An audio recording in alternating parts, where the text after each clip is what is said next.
Beneath the shifting sands of time lie silent rivers that once carried more than water.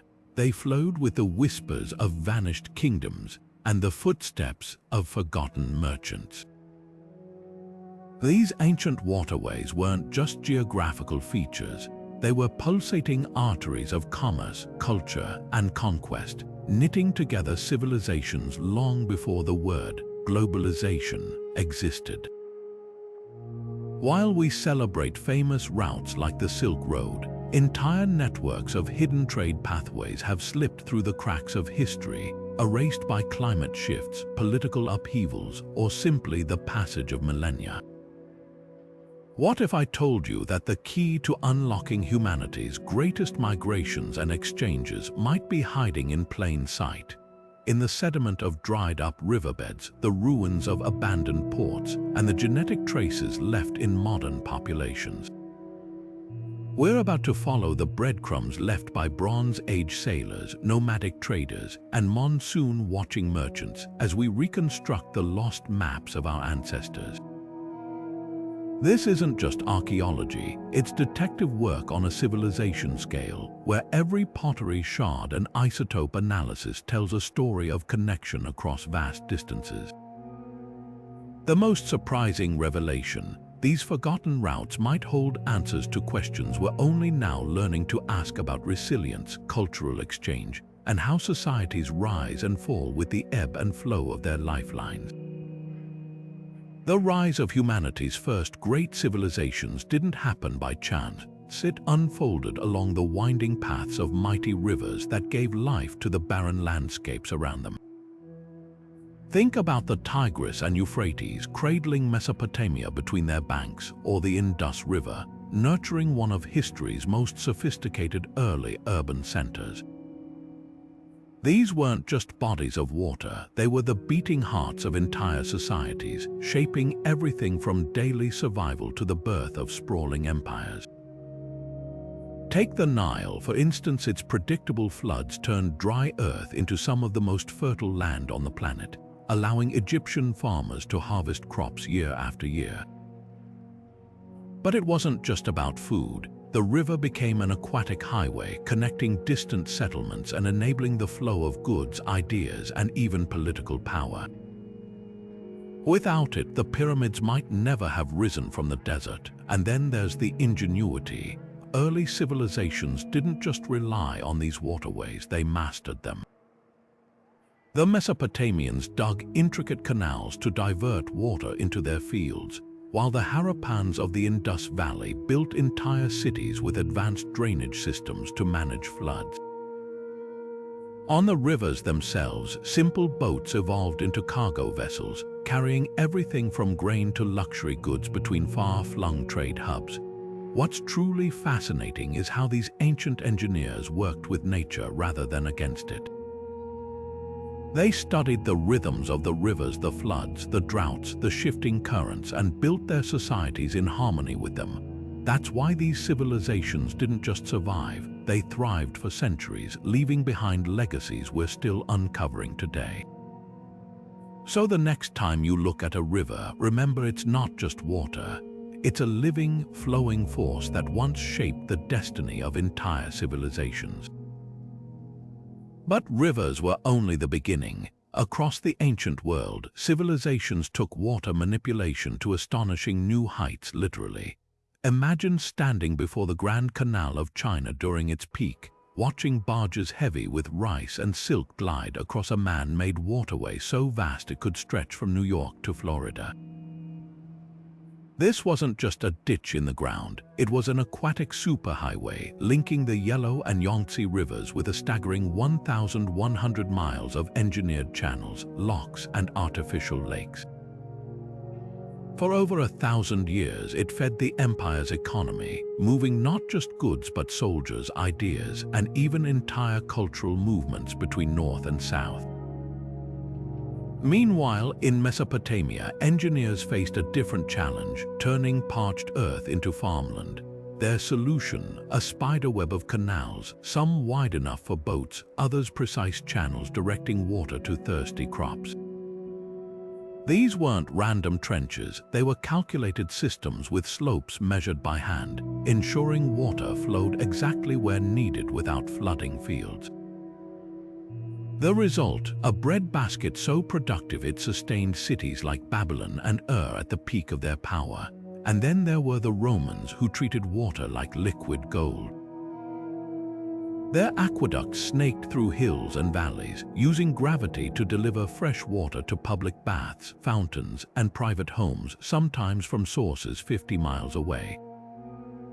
The Pont du Gard in France still stands today, a three-tiered masterpiece of arches carrying water high above a river, built without a single drop of mortar. Yet what's most striking isn't just the scale of these projects, it's the precision. Ancient engineers calculated water pressure, gradients, and seasonal changes with tools we'd consider primitive. They turned deserts green and mountains into pipelines, but history has a way of reminding us that even the greatest human achievements are temporary. These systems didn't vanish overnight. They succumbed to silted canals, crumbling maintenance, and empires too distracted to keep the water flowing. The lesson: engineering can defy nature, but only for as long as civilization commits to the fight. The grand canals and mighty rivers that once fueled empires didn't vanish in an instant. They faded, choked by forces both natural and human. Take the Saraswati River, a lifeline for the ancient Indus Valley civilization. Thriving cities once clustered along its banks until tectonic forces quietly diverted its waters underground, leaving only parched riverbeds and bewildered populations. Within generations, entire trade routes turned to dust, and with them went the flow of goods, ideas, and alliances that had sustained a civilization. Political collapse could be just as devastating. When the Roman Empire fractured, its aqueducts, miracles of engineering that had supplied cities for centuries, crumbled from neglect. Without constant maintenance, silt clogged the channels and stone cracked under the weight of time. The result, once bustling ports became ghost towns, and trade networks that had stretched across continents fragmented into isolated local exchanges. But sometimes the downfall came from quieter, insidious forces. In Mesopotamia, deforestation and over-irrigation slowly poisoned the land with salt, turning fertile fields into barren stretches where nothing would grow. Rivers that had carried merchant boats for millennia became shallow, silt-choked trickles, useless for trade. The same story played out along China's Yellow River, where centuries of sediment buildup raised the riverbed until catastrophic floods rerouted its entire course, leaving ports stranded miles from water. What's haunting is how quickly cultural memory faded. Within a few generations, the knowledge of these lost routes often disappeared entirely. Yet necessity breeds invention, and where old waterways failed, new paths emerged. Shadows of these forgotten networks linger in place names, folklore, and even the genetic traces of people who once traveled them. And that's where the real mystery begins. How did societies adapt when their lifelines vanished? The answer lies in the hidden trade networks that rose from the ashes, but that's a story for next time. The great rivers and gleaming canals of antiquity weren't the only highways of commerce. Sometimes survival depended on moving goods where no roads existed at all. High in the Andes, invisible to outsiders, the Incas carved a hidden world of trade through sheer rock and thin air.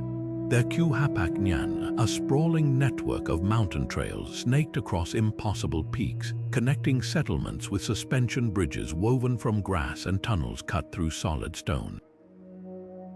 Porters scaled these paths carrying everything from tropical fruit to gold, their footsteps muffled by clouds. Meanwhile, out at sea, the Phoenicians wrote history's first playbook on covert maritime trade. While everyone else hugged the coastline, their ships vanished into open waters, following currents and star patterns known only to their captains. They didn't just trade goods, they traded secrets, guarding routes to tin mines in Britain and dye workshops in North Africa like state secrets. The reason: a single mapped course could mean the difference between wealth and ruin. These shadow networks thrived on silence, no maps, no records, just oral traditions passed in whispers: how to read wind patterns in the Sahara, where to find hidden oases in Arabia, which mountain passes avoided avalanches. Even the famed Silk Road had a clandestine twin, merchants slipping through backdoor sea lanes to dodge pirates and imperial tax collectors. Their legacy lingers in fragments: a shipwreck off Uluburan spilling Cypriot copper, a stash of Roman glass in a Vietnamese tomb.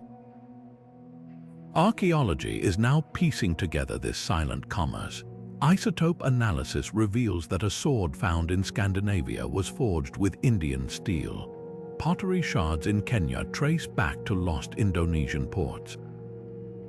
Every discovery confirms what ancient traders knew: the real highways of history weren't always the ones carved in stone.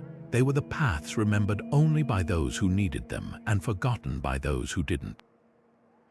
So how do we rediscover roads that left no trace? That's where the dirt-stained hands of modern detectives come in.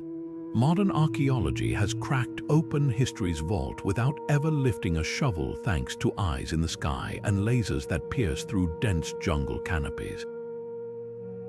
In the tangled forests of Cambodia, Lydia pulses revealed something staggering: a network of raised roads long swallowed by vegetation, radiating from anchor like spokes on a wheel.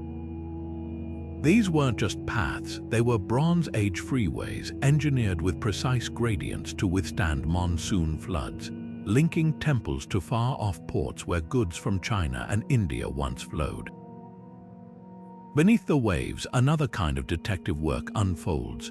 A shipwreck off the coast of Turkey, its hull packed with amphorae of olive oil from Spain and wine from Greece, tells a vivid story. The cargo's mix exposes a supply chain stretching across the Mediterranean, proving traders navigated not just coasts but open seas with astonishing precision. Even more telling, the personal items scattered among the wreckage: a Babylonian weight, an Egyptian amulet, a sailor's dice. These were floating microcosms of the ancient world. Yet some of the most revelatory clues fit in the palm of your hand.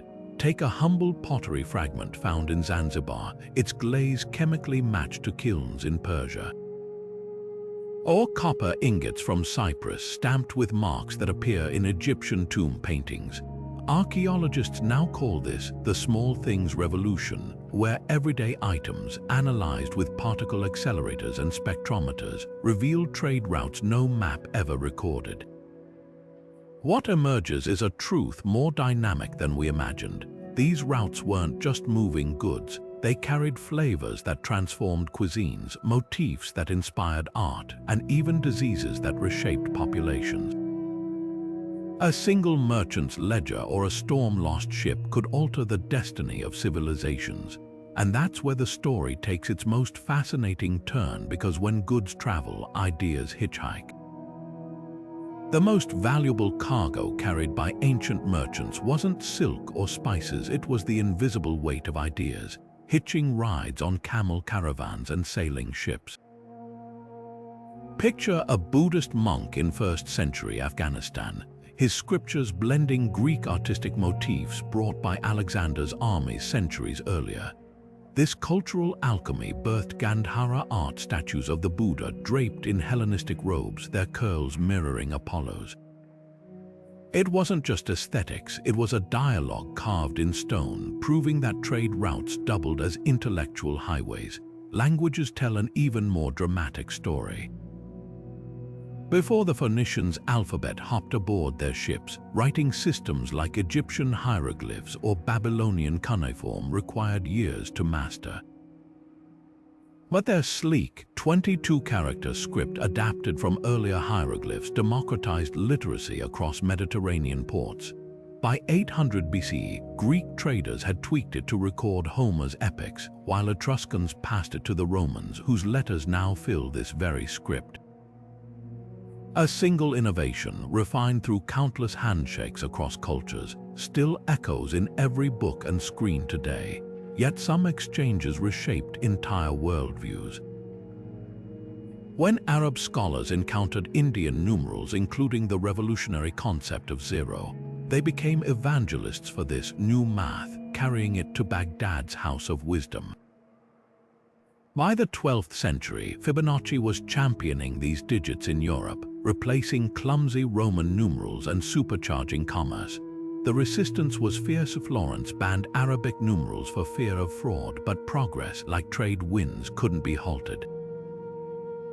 The irony, these fusions often sparked identity crises. Silk Road cities like Samarkand became melting pots where Zoroastrian fire temples stood beside Buddhist stupas, and Nestorian Christian churches traded rituals with Sufi mystics. For every harmonious blend, there were tensions: purists versus innovators, old gods versus new. Which brings us to history's messy truth: connection doesn't always mean harmony.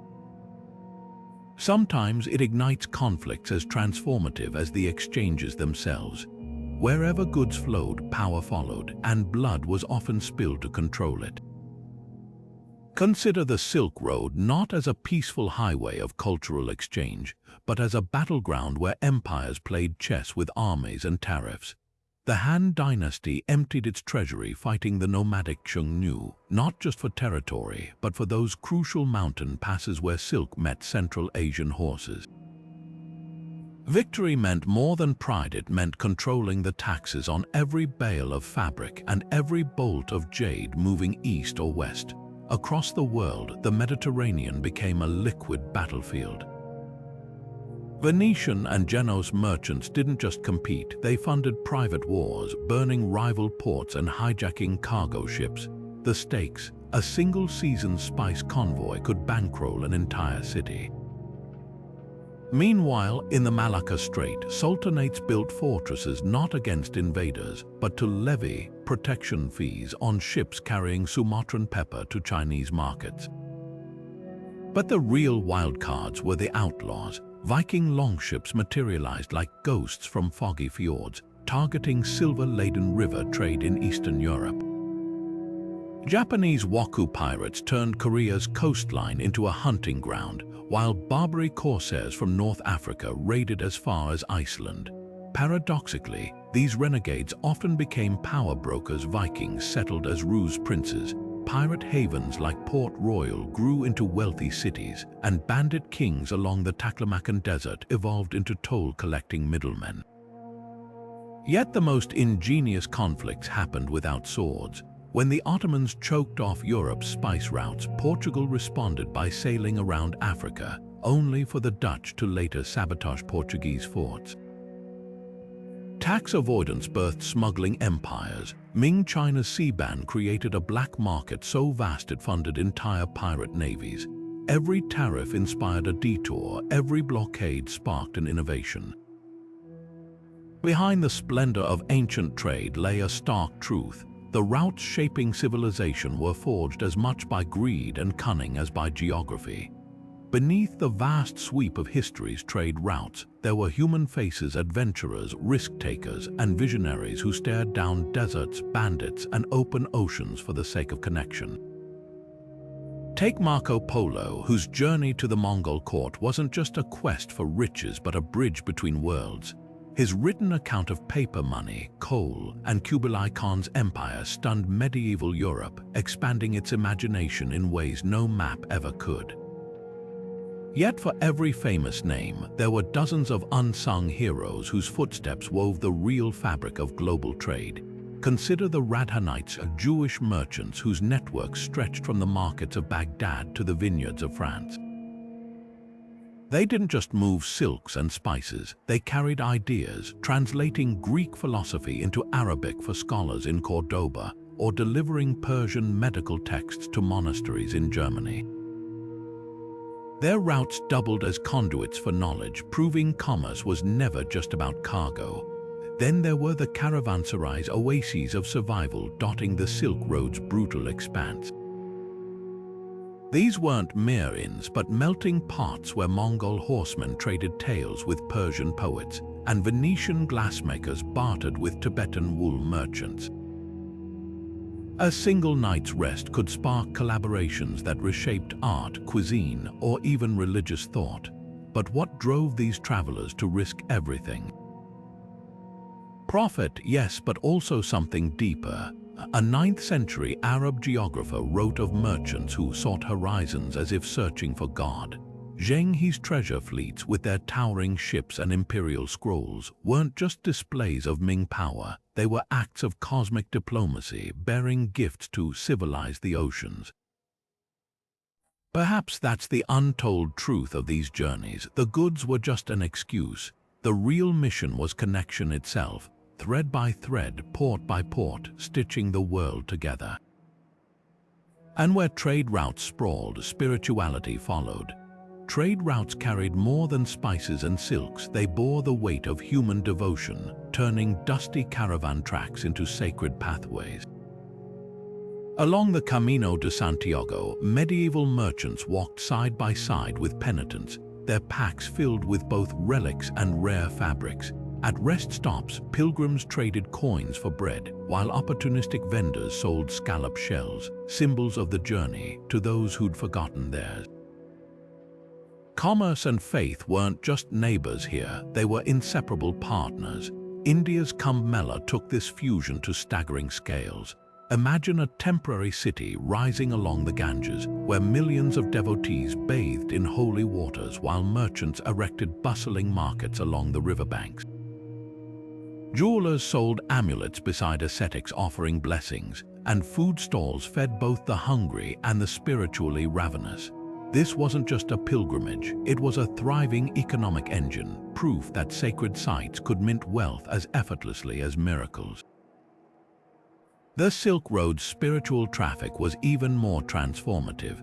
Buddhism flowed westward from India, its scriptures tucked into saddlebags alongside bolts of cloth.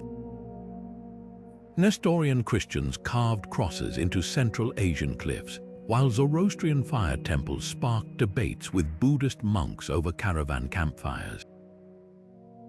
These routes didn't just transport religions, they remixed them. A Buddha statue in Afghanistan might bear the touch of Greek sculptors, while a Christian fresco in China could echo Persian dyes.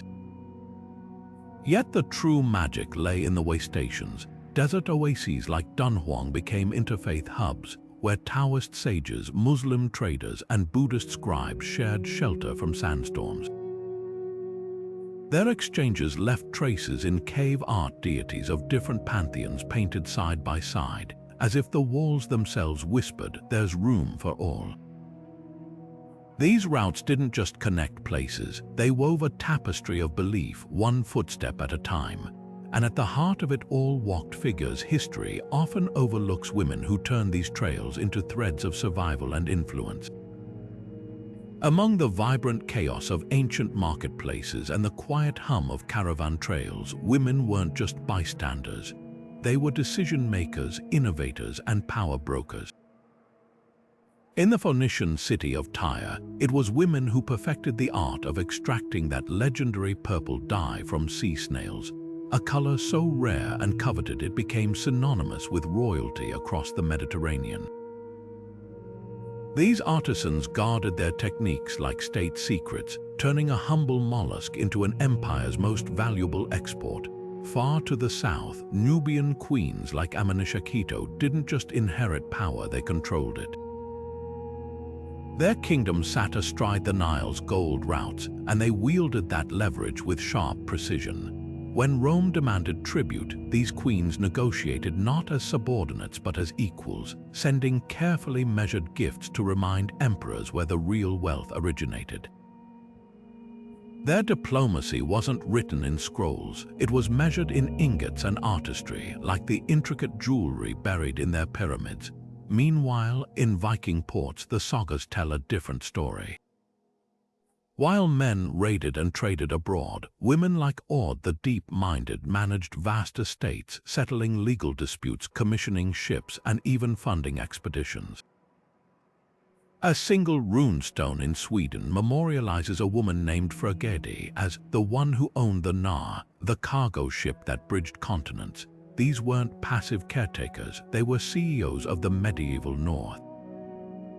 And then there were the markets of Southeast Asia, where women like Javanese Bakel traders dominated spice exchanges centuries before Europe even knew where cloves grew. They navigated complex credit systems, built networks of trust, and passed their knowledge mother to daughter in a lineage as vital as any royal dynasty. What's extraordinary isn't just their success, it's how thoroughly history tried to erase them. Archaeology is now rewriting that narrative, one seal ring inscribed with a woman's name at a time. So what treasures moved along the routes they helped shape? That's where the real alchemy begins. The glittering treasures of ancient trade routes, gold, silk, and pepper, often steal the spotlight, but history's real backbone was built on far humbler cargo. Picture a Roman merchant unloading a ship in Alexandria, alongside sacks of Indian pepper and Chinese silk. His hold bursts with plain clay amphorae of Spanish olive oil, Egyptian grain, and North African salt. These weren't luxuries, they were the lifeblood of empires, traded in volumes that dwarfed the spices destined for wealthy tables. Salt tells a particularly surprising story. In West Africa, slabs of it were carved from desert mines and hauled across the Sahara on camel caravans where they fetched their weight in gold. Why? Without refrigeration, salt preserved meat and fish essential for feeding armies and cities. The Roman army paid its soldiers partially in salarium, a salt ration that gave us the word salary. Meanwhile, in the Baltic, Viking traders sailed through treacherous waters just to load their ships with timber, an unglamorous commodity. Yet without it, Mediterranean cities couldn't build ships, houses, or even cooking fires. But the real shockers are the goods that traveled improbable distances. Obsidian from Turkey turned up in Neolithic villages as far as Egypt, prized for razor-sharp blades. Afghanistan's lapis lazuli, a blue stone rarer than diamonds, appeared in Mesopotamian jewelry, Mycenaean tombs, and even the funeral mask of Tutankhamun. These weren't just trades, they were networks of obsession where artisans and rulers demanded materials no matter how far they had to come. And then there's pepper. The Romans burned through so much of it that Pliny the Elder fumed about the empire's silver draining east to India. But this wasn't just culinary extravagance. Pepper acted as a preservative, a medicine, and even a status symbol. A single sack could buy a small farm, yet merchants risked monsoons and pirates to bring it to Roman kitchens. What does this tell us? Ancient trade wasn't just about survival or splendor. It was a mirror reflecting what societies truly valued, from the practical to the sublime. And when the environment shifted, those priorities faced brutal tests. The weather didn't just influence ancient trade, it dictated it with a force as unyielding as any emperor's decree. When the medieval warm period bathed the North Atlantic in milder temperatures from the 9th to 13th centuries, Viking longships found their moment. Pack ice melted back, exposing new sea lanes, while longer growing seasons in Greenland allowed Norse settlers to establish footholds where none could survive today. Their trade routes exploded westward, not just to England and France, but all the way to Newfoundland, where they bartered walrus ivory and furs with indigenous peoples. For a few centuries, the North Atlantic wasn't a barrier, it was a bridge. Then the pendulum swung. As the Little Ice Age gripped Europe from the 14th century onward, those same waters turned hostile. Sea ice expanded, cutting off Greenland's colonies and stranding ships. Crops failed, and the once thriving trade in Arctic ivory and furs withered. The Vikings didn't abandon these routes because they chose to. Nature revoked their access. Half a world away, the rhythm of trade pulsed to a different climatic drum. The monsoon winds of the Indian Ocean. Merchants from Arabia to China lived by these seasonal gales, timing their voyages with celestial precision. Sail too early and your ship might founder in storms. Leave too late and you'd miss the markets entirely. The Swahili coast's golden age was built on this predictability. whereas palaces and Zanzibar's spice auctions thrived because traders could set their calendars by the winds. But when those patterns faltered, so did empires. The classic Maya collapse wasn't just about warfare or politics, it was a story of rain or the lack of it. Prolonged droughts in the 9th century turned thriving inland trade hubs like Tikal into ghost towns as crops failed and water reservoirs dried up. The Maya didn't vanish, they adapted, shifting trade to coastal routes where water was still reliable. Meanwhile, Angkor Wat's hydraulic empire met a similar fate over engineered canals meant for plenty couldn't withstand centuries of erratic rains. Today, climate archaeologists piece together these collapses like forensic detectives. Ice cores from Greenland reveal lead pollution spikes from Roman smelting, then sudden drops as trade disintegrated. Soil layers in Mesopotamia tell of salt buildup from over-irrigation, while tree rings in Scandinavia record the exact years Viking ships stopped sailing west. The lesson: trade networks are like spiderwebs, resilient until the wrong thread snaps. And that's the haunting parallel for our era. Modern supply chains face droughts that strangle river shipping, storms that wash out ports, and heat waves that buckle railways, just as ancient merchants contended with shifting monsoons and advancing glaciers. History whispers a warning: civilizations that ignore climate's role in trade do so at their peril. The difference this time: we can see the storm coming. So how did societies claw back from collapse? Sometimes the answer lay in reinvention or in looking beyond the horizon for new routes altogether. Some trade routes met their end in fire and ash, literally. When the volcano on Thera exploded around 1600 BCE, it didn't just bury Minoan cities under meters of pumice, it obliterated an entire maritime network. These seafaring traders, who once connected Crete to Egypt and the Levant, left behind silent harbors and undelivered cargo, amphorae of saffron still sealed, Bronze Age ingots never smelted. In a single cataclysmic day, a civilization's lifelines were severed. Others faded not with a bang but a whimper. The Silk Road's slow demise wasn't caused by disaster, but by something far simpler: better technology. When Portuguese caravels and Spanish galleons learned to harness the winds of the open ocean, the back-breaking desert treks and mountain passes of the overland route became obsolete.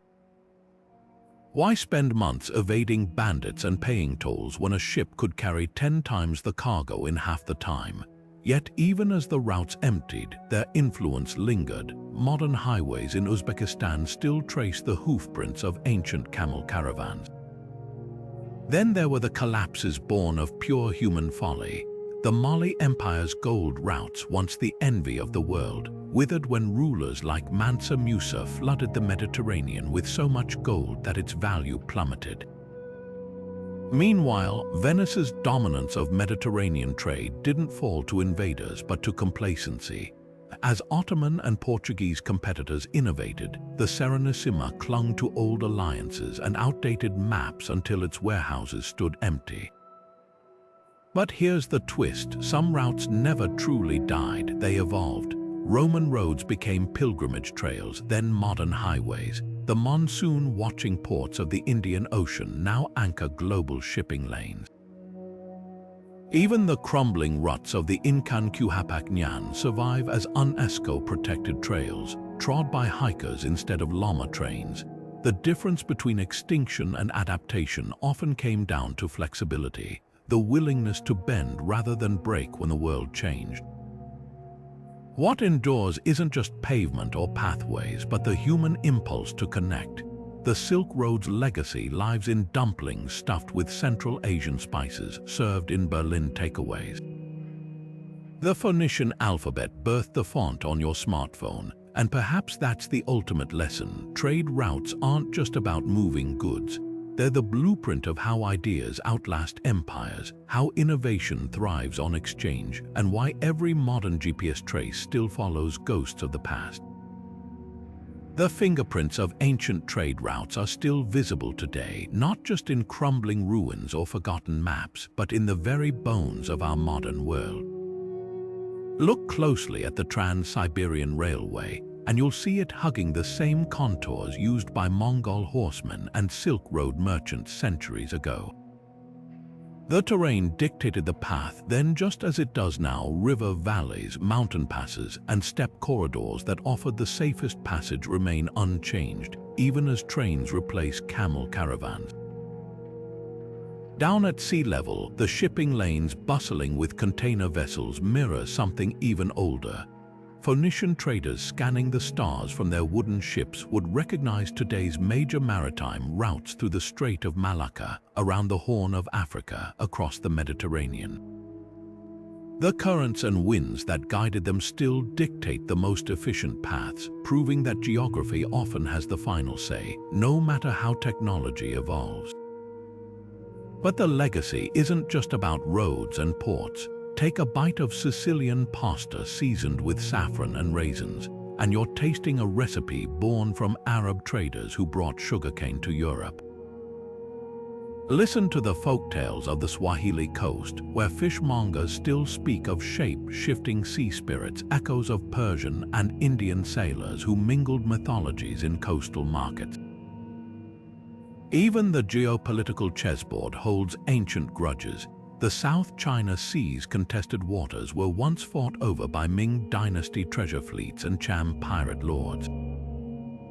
The players change, but the game remains eerily familiar. What's remarkable is how these connections persist without us even realizing it.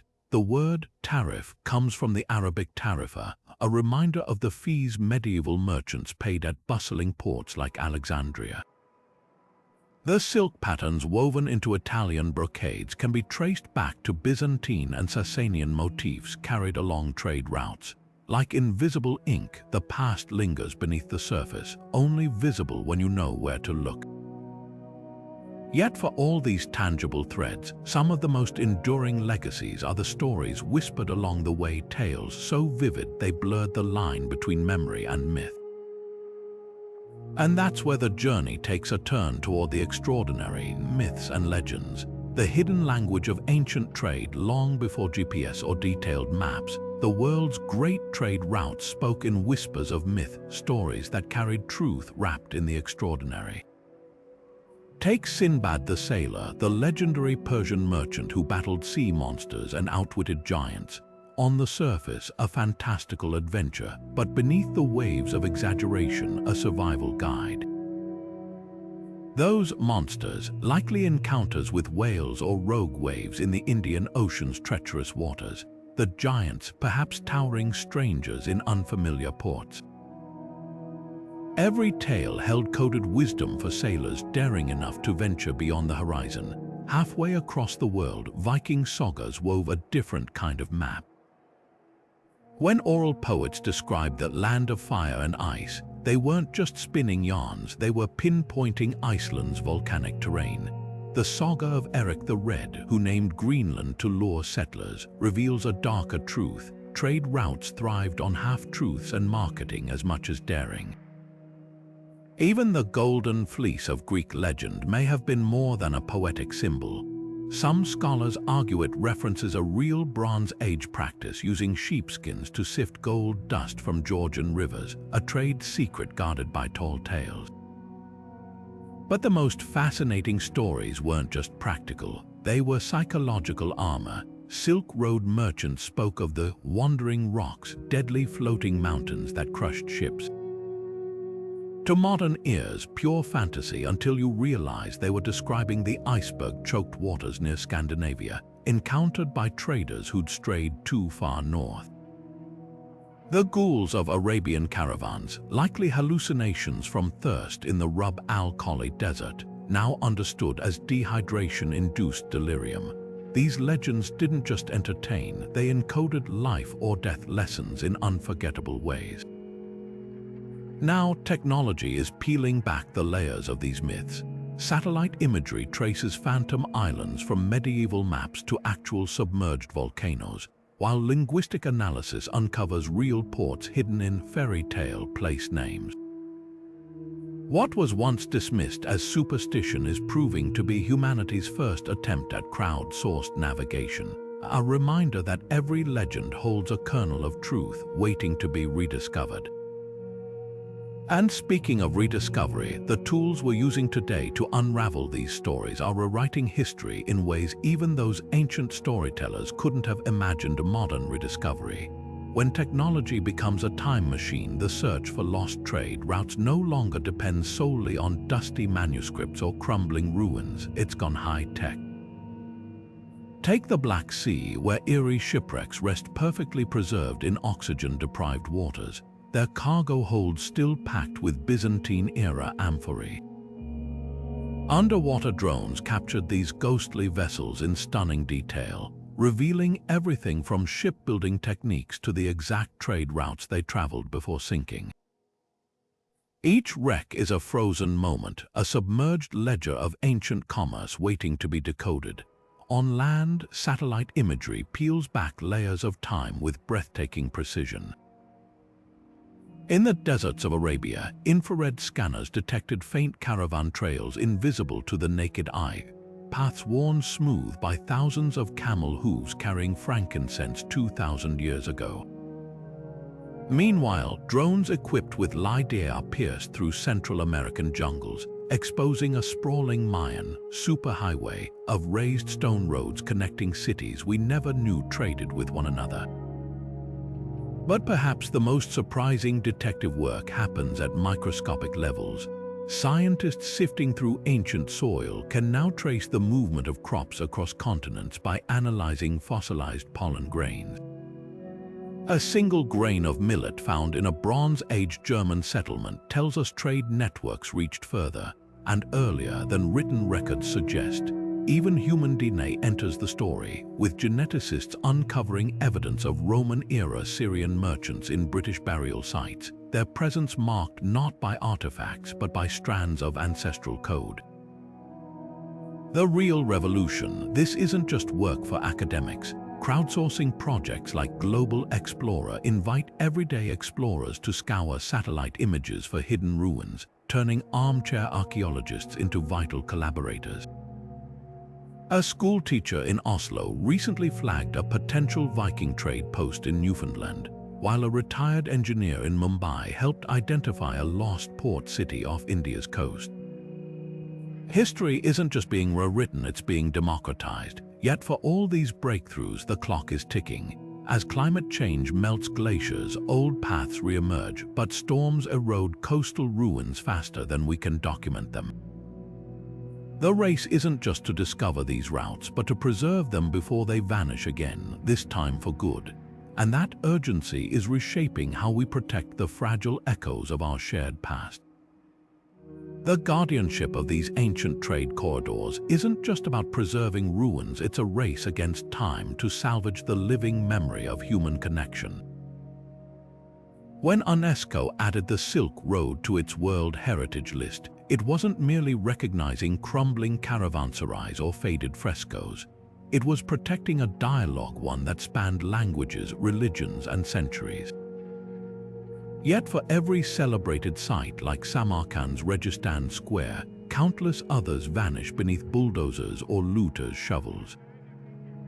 In Central Asia, Soviet-era irrigation projects accidentally drowned Silk Road settlements under reservoirs, while in the Amazon, deforestation exposes pre-Columbian trade paths to artifact hunters who sell fragments on the black market before archaeologists can study them.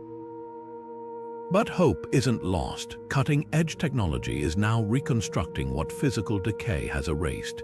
In Palmyra, Syria, where militants demolished the Temple of Bel, 3D scans taken before its destruction allowed digital artists to recreate its grandeur virtually.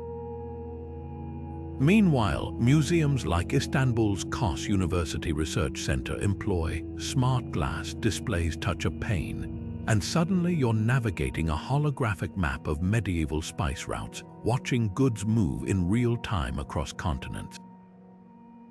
These aren't just exhibits, they're time machines making the abstract tangibly alive. Yet the most vital preservation happens far from labs or galleries. In Oman's Dhofar Mountains, Bedouin elders still recite poems describing frankincense caravan stops that match archaeological finds. Indonesian fishing families pass down star navigation chants used by their ancestors to sail to Madagascar. These oral traditions aren't folklore, they're living GPS systems. Encoding route science is only beginning to decode. When a Mauritanian griot sings of the salt road that thirst forgot, they're preserving a hydrological map of desert oases lost to modern maps. Why fight so hard for fragments of the past? Because these routes are more than artifacts, they're mirrors. The same forces that shaped them, climate shifts, cultural collisions, economic ingenuity, are the challenges we face today. To lose them isn't just an academic tragedy, it's amnesia on a civilizational scale. The real question isn't how we save these routes, but what they'll teach us about resilience in an age where the world's connections feel both fragile and more vital than ever. And that leads us to the mysteries still waiting in the shadows, the enduring enigmas. History's unsolved trade riddles. Just when we think we've mapped the past, archaeology tosses us another puzzle. Take the Clovis people, North America's earliest known culture, whose exquisitely crafted spear points appear suddenly across the continent around 13,000 years ago. These artifacts suggest a vast trade network, with stones sourced from quarries hundreds of miles apart. Then, just as abruptly, their technology vanishes. Was it climate shifts, a collapsing ecosystem, or did their routes dissolve into quieter, untraceable exchanges? The silence in the archaeological record is deafening. Across the Atlantic, another mystery taunts historians: the fabled gold routes of West Africa. Medieval Arab texts describe caravans carrying staggering wealth, gold that grows like carrots in the earth, from kingdoms like Ghana and Mali. Yet the precise paths to these mines remain elusive. Were they deliberately obscured to protect their sources? Satellite imaging recently revealed eroded tracks radiating from Timbuktu, hinting at a web of trails now buried under dune. But the golden heart of the network, the mines themselves, still hide in plain sight, swallowed by the Sahara's shifting sands. Even the oceans guard their secrets. Shipwrecks like the São José Paquete d'Afrique, a Portuguese slaver lost off South Africa in 1794, are grim reminders of the brutal trade routes we're still uncovering. But for every wreck found, dozens more evade detection, their cargoes of ivory, spices, or enslaved people lost to the deep. Then there are the discoveries that rewrite the rules entirely. In Bolivia's Llanos de Mojos, LIDAR exposed an ancient Amazonian garden city complex with causeways linking terraced fields and pyramid mounds. This wasn't the isolated wilderness we imagined, it was a hub. Similarly, the recent unearthing of a Viking trading post in Newfoundland's Point Rosie suggests Norse networks stretched further into North America than we dared guess. What ties these riddles together? The humbling truth that history is never fully settled. Every answer unearthed spawns new questions, and every lost route found reminds us how much still lies beyond our sight. Perhaps that's the most enduring legacy of these pathways, not just the connections they forged, but the mysteries they left behind, whispering that the past still has stories left to tell. Lessons from the ancients, trade, and the unbreakable human spirit. History's greatest traders didn't just navigate landscapes, they outsmarted them. Picture a caravan threading through the Taklamakan Desert, where shifting dunes erased trails overnight. Survival depended on more than camels and water. It required memory. Guides memorized constellations to navigate featureless wastes, tied ribbons to shrubs as temporary markers, and passed songs down generations describing hidden oases. These weren't just journeys, they were masterclasses in adaptation, proving endurance mattered as much as the cargo. When disasters struck, the same ingenuity sparked rebirth. After the Black Death ravaged Silk Road cities in the 14th century, survivors didn't abandon the route, they reinvented it. Quarantine stations sprang up along trading posts, with goods left in vinegar baths to purify them. Venetian merchants, barred from entering Constantinople, established makeshift markets on offshore islands, bargaining through shouted offers and chalked prices on slate boards. Collapse wasn't an endpoint, it was a pivot. Today's supply chain crises echo these ancient struggles. Pandemic port logjams mirror medieval Venice's quarantine delays. Climate-driven droughts strangle modern rivers just as they did Mesopotamia's canals. But the parallels run deeper. Like the Phoenicians diversifying trade hubs after pirate raids, tech firms now spread server farms across continents to hedge against disruptions. The instinct to adapt hasn't changed, only the tools. Yet one lesson remains startlingly relevant: connection breeds resilience. When the Maya's inland routes failed, coastal networks thrived because they'd nurtured multiple lifelines. The Ratanites survived political upheavals by weaving a web so vast that no single blockade could sever it. Their strategy mirrors modern calls for deglobalization, not isolation, but smarter, more distributed ties. The takeaway: ancient traders didn't just move goods, they engineered hope. Their routes rose and fell, but the impulse to reconnect endured. That's why a 9th century Arab geographer's words still resonate. No desert is so wide, no mountain so high that it can choke the thirst of those who seek each other. Now, centuries later, a new generation of adventurers is rediscovering that truth, not in ledgers, but in footsteps retracing the paths of the past. Inspired journeys. When history becomes an adventure, it's one thing to read about ancient trade routes, it's another to walk them.